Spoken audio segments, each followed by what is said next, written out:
En dehors avec à ses côtés Easterman.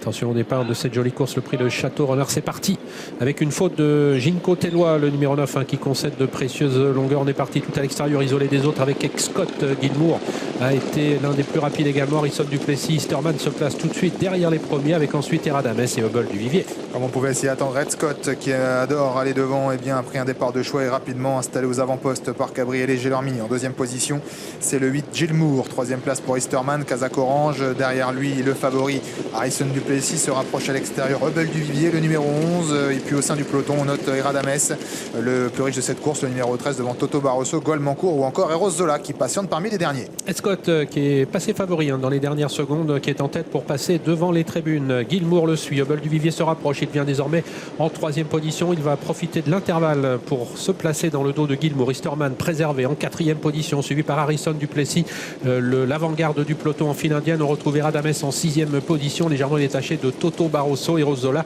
patientant quant à lui à l'arrière du peloton. Inred fermant la marche à quelques longueurs du dernier. Toujours très régulier depuis le départ sous l'impulsion d'Ed Scott, le numéro 10 qui a l'avantage sur Gilmour.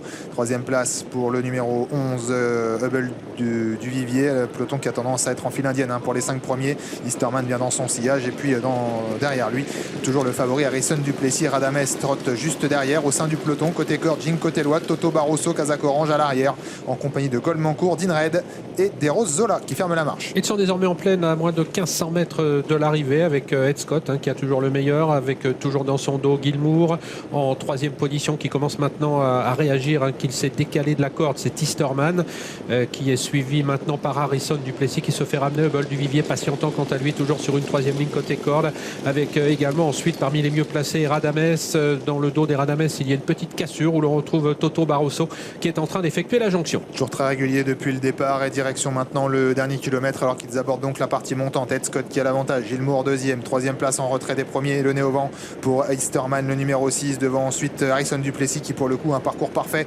Hubble du Vivier toujours sur un troisième rideau côté corde devant Eradames et parmi les derniers il y a toujours Toto Barroso avec Inred, Golmancourt et Eros Zola, d'un des favoris qui patiente toujours en dernière position. Ed Scott toujours au contrôle de la course alors qu'ils sont désormais à moins de 800 mètres de l'arrivée. Il est toujours suivi par Gilmour, Easterman, Harrison Duplessis, Hubble du Vivier. Un cheval est en train d'essayer de quitter l'arrière du peloton.